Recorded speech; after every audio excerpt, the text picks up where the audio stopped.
Hi everybody, I haven't seen you for ages, so I thought it'd be nice if we did a story together. And the story we've picked today is There's a Snake in My School, and it's by David Williams, so it'll be a bit cheeky. Mr. Bright had told all the children in the class it was Bring Your Pet to School Day. Everyone rushed into the playground to meet the animals. There was a stupidly cute gerbil, a tiny goldfish, a fat cat, a 100-year-old tortoise and a tall dog. Last to arrive, as usual, was a little girl called Miranda. She was riding on the back of an enormous slithery snake. "Meet Penelope, my pet python," announced Miranda. On seeing the snake, the other children screamed. Miranda loved being different. She always stood out at school with her individual take on school uniform. She's got stripy socks on, her cartwheels down the corridors, and her funny answers in class. A python is a rather unusual pet, but Miranda and Penelope had so much fun playing together. For the little girl, the snake would pretend to be a balloon, a scarf. It's wrapped around her and made a hula hoop. It's pretending to be a telescope, a trombone, and sometimes, when they were both particularly mischievous, it would be a third arm.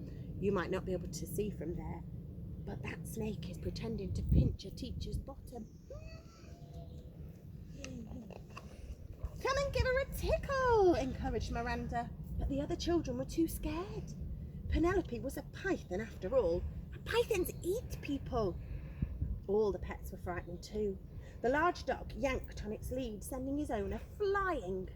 The goldfish tried to hide behind some water. The tortoise made a rather slow run for it.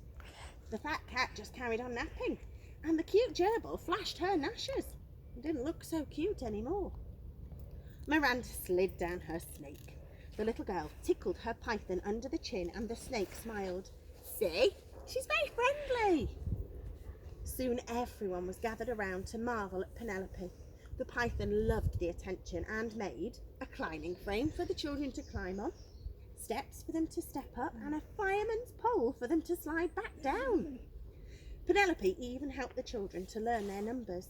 Although she could only go up to 9, 1 add 8 equals 9. This was turning into the best day of school ever. But then Miss Bloat, the headmistress, thundered into the playground. "There's a snake in my school!" she shouted. Miss Bloat didn't like animals much, or children.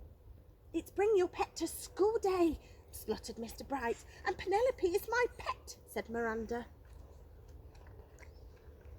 "Miranda, I should have known you would have to be different. A snake is not a pet, it's a menace," snapped Miss Bloat. "Mr. Bright, all these filthy beasts are confiscated." All the girls and boys shouted, "No!"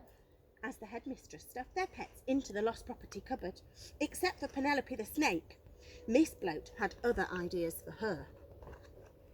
"This disgusting thing is coming with me," bellowed the headmistress. With that, she dragged the poor python along the corridor to her office. "Where are you going to put Penelope?"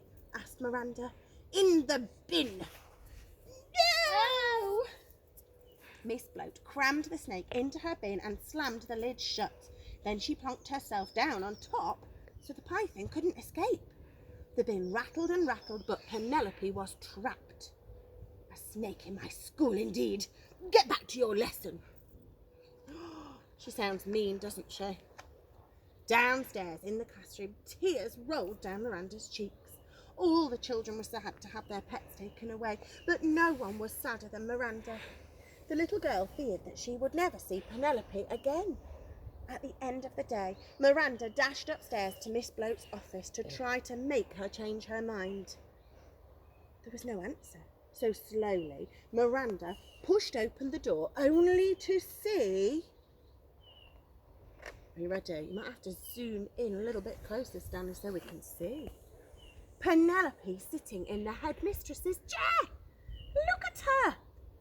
Miranda ran towards her pet and gave her an enormous hug. Miss Bloat was nowhere to be seen, so the girl grabbed the key on the desk. ran to the lost property cupboard as fast as she could and unlocked it. The animals were overjoyed to be set free. Then Miranda and all the pets slid down Penelope's back into the playground. Whoosh! The children shouted, "Hooray!" Penelope entertained everybody again. She made a seesaw for them to seesaw on, a wheel for them to roll on, a swing for them to sit on.